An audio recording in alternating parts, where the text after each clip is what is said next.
Scene 4. Read the extracts given below and answer the questions that follow. First, Lorenzo. How true a gentleman, you send relief. How dear a lover of my lord your husband. I know you would be prouder of the work than customary bounty can enforce you. Portia. I never did repent for doing good, nor shall not now for in companions that do converse and waste the time together, whose souls do bear an equal yoke of love. There must be needs a like proportion of lineaments, of manners, and of spirit. First part. Who is referred to as a true gentleman? Why is he in need of relief? Antonio is referred to as a true gentleman. He is in need of relief as Shylock insists on having his bond, which is a pound of flesh from any part of his body. Second part. Explain the relationship that exists between the gentleman and Bassanio. Gentleman Antonio is a bosom lover of Bassanio. Antonio is dear to Bassanio, who exemplify the principle of selfless generosity, as Antonio is ready to sacrifice his life for his intimate friend Bassanio. Their friendship is like a precious relationship. Third part. Give the meaning of an equal yoke of love by the same bond of love. B. Of lineaments, of manners, and of spirit. Features, mind, behavior, and disposition. Fourth part. Why does Posia conclude that the true gentleman must be like Antonio? Posia concludes that the true gentleman, that is Antonio, must be like Bassanio. No, don't write it first.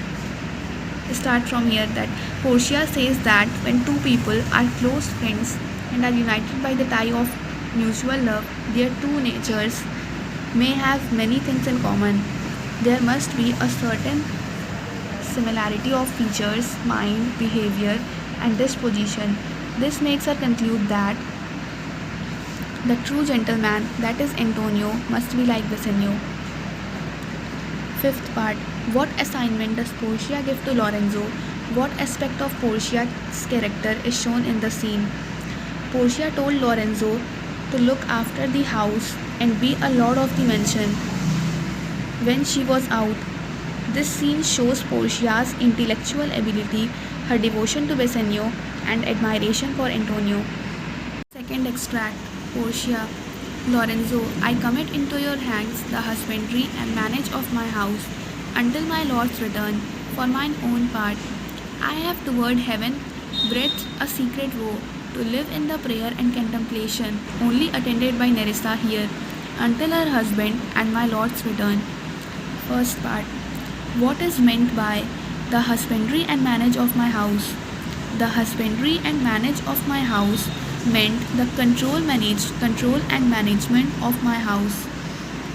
Portia tells Lorenzo that she gives into his hands the entire management and care of her mansion till the return of her husband. Second part. What responsibilities does Portia give to Lorenzo? Till her husband's return, what would Portia do? Portia gives Lorenzo the complete control and management of her mansion till her husband's return.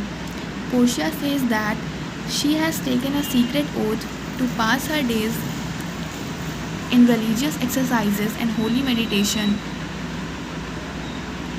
with Nerissa alone as her companion until the return of her husband. Third part. What was Portia's intention in leaving her home? Why did she need Nerissa to accompany her? Portia's intention in leaving her home was to go to Venice to save Antonio from the clutches of Shylock by disguising herself as a lawyer, and she needed Nerissa to act as lawyer's clerk. Fourth part. Under what pretext was Posia leaving her house?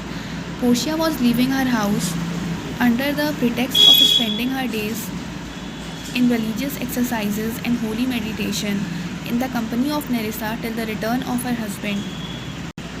Fifth part. Why does Posia say that during her absence Lorenzo would not find it difficult to run her house smoothly? How does Posia show that she is intelligent and has good management skills? Fourth part. Under what pretext was Portia leaving her house? Portia was leaving her house under the pretext of spending her days in religious exercises and holy meditation in the company of Nerissa till the return of her husband. Fifth part. Why does Posia say that during her absence, Lorenzo would not find it difficult to run her house smoothly? Posia says that during her absence, Lorenzo would not find it difficult to run her house smoothly because she has instructed her servants to accept Lorenzo and Jessica as their master and mistress till she comes back. Posia shows that she is intelligent and has good management skills as she devises a plan to save Antonio from the clutches of Shylock. After consulting her cousin Dr. Bellario, she decides to go to Venice dressed as a lawyer, with Nerissa dressed as lawyer's clerk. She entrusts to Lorenzo and Jessica the administration of her mansion.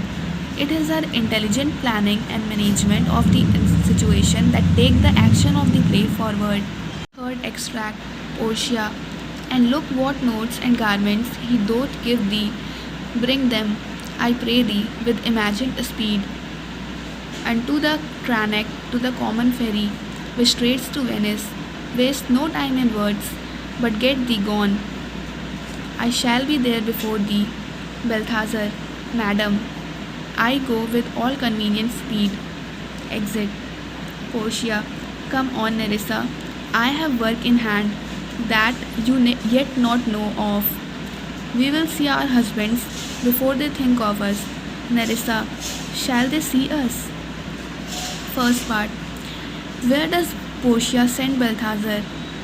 Why does she choose Balthazar to do the errand for her? Posia sends Balthazar to Padua to her cousin Dr. Bellario. She chooses him for this errand as Balthazar is her honest and trustworthy servant. Second part. What does Balthazar take with him? To whom is he to give it?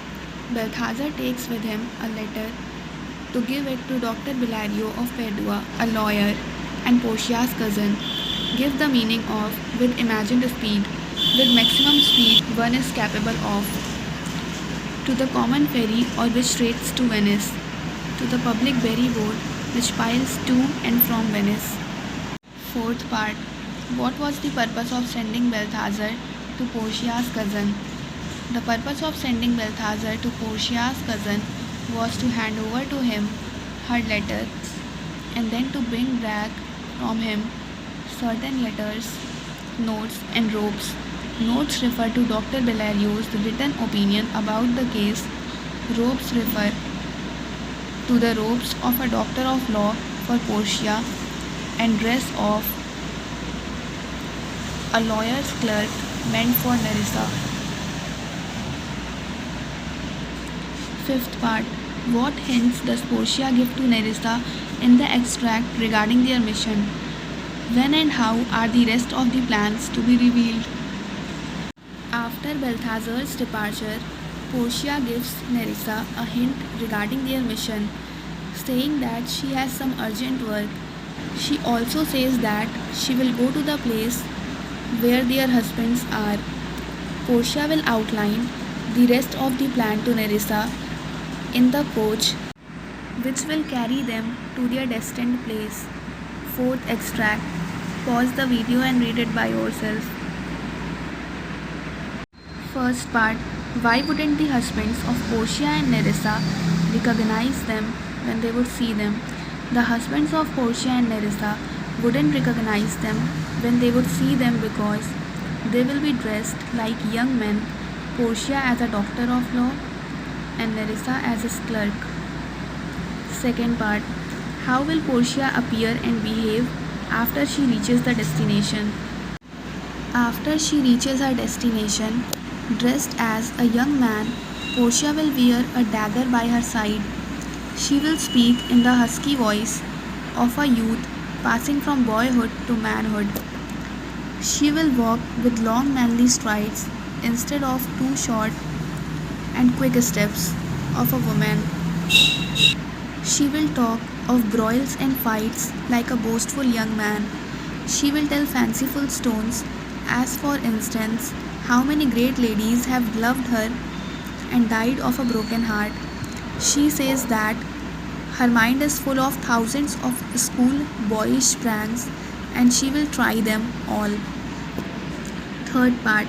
What quaint lies would Portia tell to mislead people? Guys, you have already written the answer to this question. From this part, she will tell fanciful stones.